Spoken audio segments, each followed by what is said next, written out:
Ang karugtong ng nakaraan. Habang nangsasaya ang ating bida nang nakataas pa ang mga kamay nito, ay meron narinig na boses. Ikaw, masama ba ang pakiramdam mo? At bahagyang nagulat ang ating bida. Sino ka? Pasigaw na sabi ng ating bida, sa lalaki na kaitim, ang iyong kalagayan ay kakaiba. May nangyari ba sa mundo ng mga tao? Tanong ng professor sa ating bida. Ano, bigla kang lumabas na wala sa oras. Hindi ba alam ng Diyos ang tungkol dito? Sabi ng ating bida, talagang iba-ibang si Chris Vansdale sa Broadhead Nova na miyembro ng Zeus Olympia Scavenger Hunt. Bulong ng ating bida, pagbati, mag-aaral, nakita ko nag-level up ka na. Sabi ng professor, ano? Nag-level up? Sigaw na tanong ng ating bida. Level up? Siyempre dahil kumain lang ako ng malaking Amerikano oso. Bulong muli ng ating bida. Walang nagbago. May nakita ka bang pagbabago sa katawan ko? Muling sabi ng ating bida, at tinignan nito ang mga kamay niya. Oo, kaya ko, sagot ng professor. Bakit hindi ko makita, pero, anong ba ang dahilan mo at bumisita ka? Bakit bigla ka na naman sumulpot? Tanong ng ating bida, itong batang ito, bakit ba napakalamig ang pakikiharap mo sa akin? Sa ngayon ay nakadiscover ako ng panibagong wika, kapag narinig mo ito, siguradong akong magnanasa ka. Sabi ng lalaki at bamulong ito, hindi naman talaga ako curious, pero, sa labas ng kagandahang asal. Sabi ng ating bida sa sarili at, ano ba yun? Tanong nito, ang sinaunang wika na nawala sa sangkatauhan, ang wika ng rune. Sabi ng lalaki, ano? Rune language. Sabi ng ating bida sa kanyang isipan. Ang rune language na alam ko ay isang wikang ginagamit lamang sa mga nobela at larong may magic elements. Ito ay isang wikang ginagamit ng mga Germanic na tao para sa pangkukulam, ngunit ang misteryo sa paligid nito ay humantong sa mga tao na naniwala na ito ay magic. Napatingin naman ang ating bida at nakikinig, sa tingin ko may nahanap siyang nakakamangha, mukha siyang kumpiyansa. Bulong ng lalaki, maaaring ito ay, hindi isang tunay na magic na wika tama. Sabi ng ating bida, walang saysay yan sa mundo, at hindi. Malalaman ko rin sa huli kung maghihintay ako, bulong pa nito. Bakit naman hindi ka ba curious? Sabi ng lalaki, so, aalis na lang ba ako? Anong sinusubukan mong gawin? Okay, bilasan ko na lang at tuturuan kita dahil busy ka, Iyan pa rin ang habit mo ha, nang mapag-isa ang ating bida ay muling naupo ito sa kanyang computer, quintupled ko ang $1 billion kahapon, 500% pagbalik nito. Binuksan nito ang kanyang stocks, ito ay magiging isang alamat na hindi malalampasan sa mundo ng pinansyal. Hindi magiging kakaiba kay George Soros o kaya Warren Buffett na tawagin akong Big Brother ngayon. Noong 2010 humigit kumulang $21 trillion ang nakatago sa mga tax haven. Hanwazes 2 sinris at 4.2 quadrillion won. Muli itong tumutok sa stocks. Ang aking 5 trillion won ay isang bangkang papel lamang sa napakalaking salita ng pondo, and nagugutom na ako. Maya-maya ay tumunog ang kanyang cellphone, napatingin ito, at agad na sinagot. Anong meron yo? Sagot ng ating bida. O busy ka ba? Sagot ng nasa kabilang linya, hindi naman bakit. Sagot ng ating bida, gagawa sana ako ng late night snack, gusto mo rin bang sumama? Gumagawa ako ng dumpling reboki. Sabi uli ng nasa kabilang linya. Reboki, meron ka bang mga bisita? Tanong ng ating bida. Ahin and yesol, sabi ng nasa kabilang linya. Okay, see you later?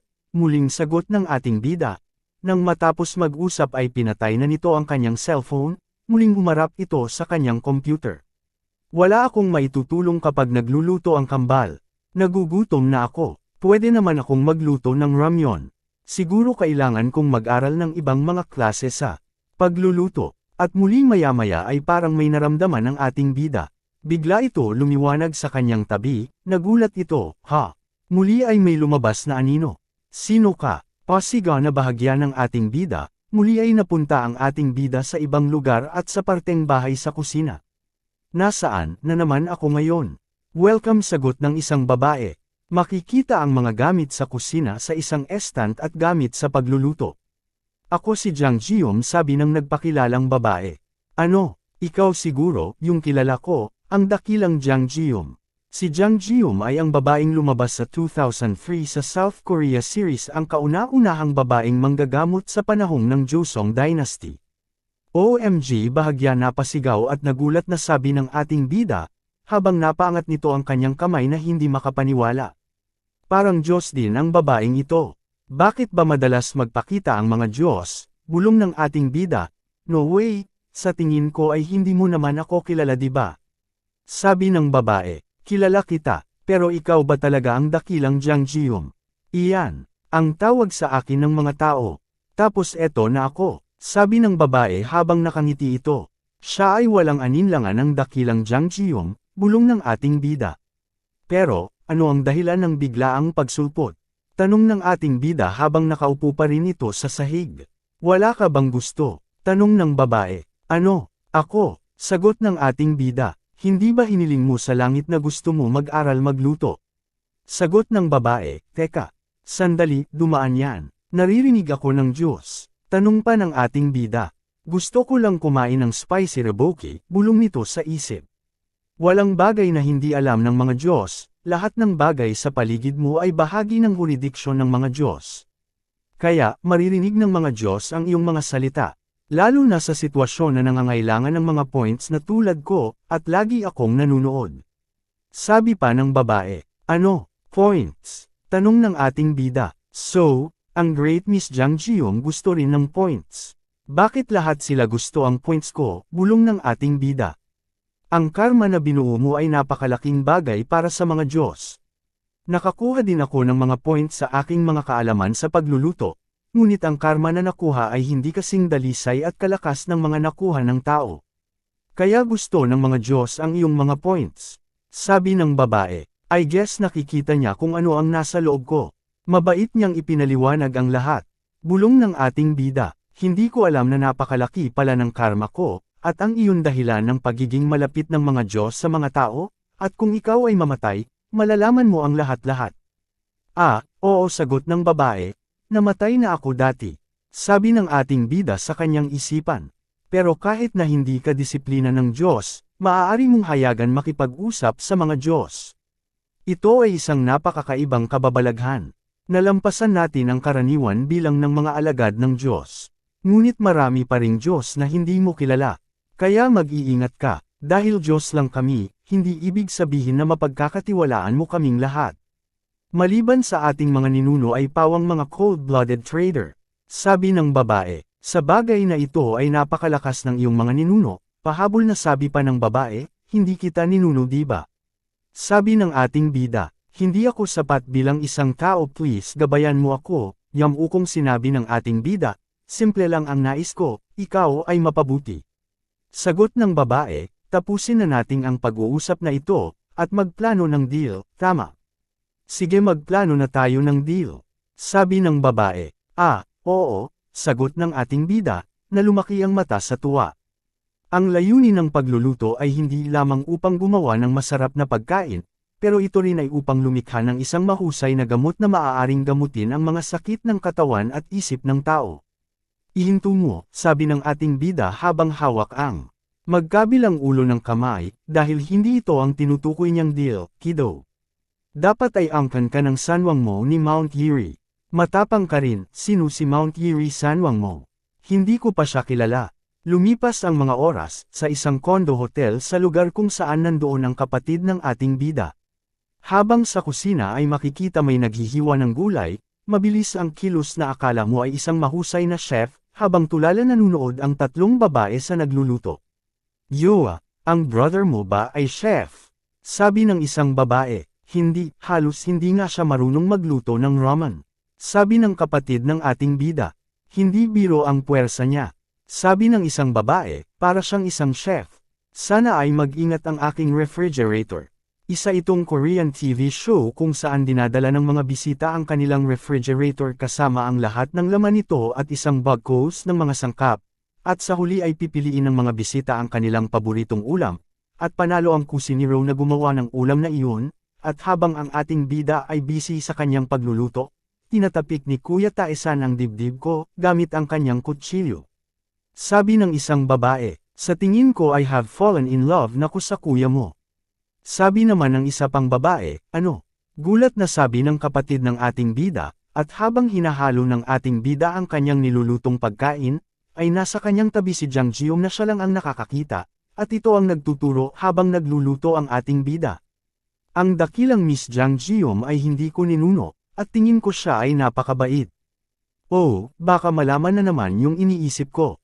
Nagbibiro lang ako miss, bulong ng ating bida habang nakatingin ito sa babae, at nang tapos ng magluto ay inihanda na ito ng ating bida sa lamesa, naupo ito, ngayon ay kumain na tayo. First time ko gumawa ng reboke, so hindi ako sigurado sa lasa. Sabi ng ating bida sa kapatid at kaibigan ng kanyang kapatid, gulat na gulat ang tatlo sa nakahain na pagkain, wow, ito ay tunay na reboke. Sabi ng isang babae, salamat sa pagkain. Sabay-sabay sigaw ng tatlo. Sumubo ang isang babae, sumunod ay ang isa naman, maya-maya ay nabitiwan ng isa ang hawak ng tinidor at nag-emote ito, namumutla na parang iiyak ang mga ito. Nagulat naman ang ating bida sa reaksyon ng mga ito, guys anong nangyari? Pasigaw na sabi nito, ang ekspresyon nyo. Umungol lang ang tatlong babae at umiiyak na ang mga ito. Hey, ano ba nangyari? Yo, okay ka lang ba? Pasigaw na kinakabahan na ang ating bida na tinanong ang kanya kapatid. Teka, bakit ba kayo nag-iiyakan? Kung ito ay prank sabihin nyo agad ng madali sa aking place hindi na kayo nakakatuwa? Patuloy na pinagpapawisan ng ating bida, at patuloy na umiiyak ang tatlo, maya-maya ay nagsalita ang tatlo ng dahan-dahan. Ito, ano? Sabi ng ating bida, humarap ang tatlo na may mga luha pa, ito ay isang art. Hindi ako makapaniwala. Sobrang napakasarap, habang lumuluha ay naka-thumbs ups pa ang tatlo babae, kayo tatlo tinakot nyo ako, napay ka na naiinis ang ating bida, kuya nakakamangha ito, sabi ng kanyang kapatid, paano mo nagawa ang ganito kasarap? Sabi ng isa, habang pinagsasaluhan ang reboke, wala ka naman dinagdag na gamot diba? Wala, lalamigan ito kainin nyo na ito ng mabilis. Sabi ng ating bida. Meron akong mataas na pamantayan para sa reboke ngayon. I love this reboke. At kumuha ang ating bida ng reboke, ang sarap kaya nito. Walang maraming sangkap dito, at isinubo ito, pagmuya at nakuha ang lasa, ay bigla itong napaluha. Nakababaliw ito, alam kong ako ang gumawa nito, pero ang sarap nito at pinapatay ako, bulong ng ating bida at naki thumbs up din. Taesan opa, ingatan mo sila. Ano ang palagay mo tungkol sa pagpapatakbo ng reboke chain pagkatapos ng high school? Kayo, anong pinagsasabi ninyo sa kuya ko? Mag-apply agad ng patent. Oo please alagaan mo ako, kuya I love you seryoso ako, at unti-unti nakatulog na ang mga dalagita, mga snacks sa hating gabi, kasama ang mga dilag isa rin itong magandang alaala. Nakakuha ka ng karma points, ha? Itong mga dilag na ito ay karma points. Samantala nang makauwi na ang ating bida sa kanyang bahay muli ito naupo sa kanyang computer, muling ito nag-search, click, binuksan ang stocks, ngayon ang laro ay bukas na, gumawa ng pera, kumain ng pera, pera ng tumakbo ng maayos, puntos sa puntos. Pera sa pera, ang dalawang haligi ng foreign currency exchange market at full margin. I am aiming for this guy this time. Ang presyo ng transaksyon ay $3.2 trillion bawat araw noon Abril taong 2007. Isa itong larong pagsusugal na nilikha ng mga nagpapanggap, na sumusunod sa batas, patuloy ang press sa keyboard. Ang leverage ay 50 times. Ito ay isang matapang na taya. Ginawa ko pa ang graph na mag-fluctuate ng ilang beses. Kaya naman nag-iingat ako ng pondo para sa sandaling ito, at mga lalaking ito. Ang layunin ay panatilihin malakas ang Canadian dollars. Trade Canadian dollars with yen in US dollars. Muling tinignan ang mga stocks sa monitor, then type the keyboard, click.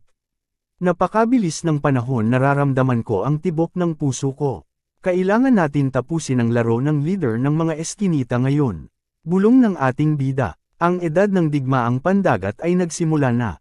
$5 billion of $10 billion is 50 times the leverage. $1 billion ang namuhunan sa merkado ng yen sa Canada.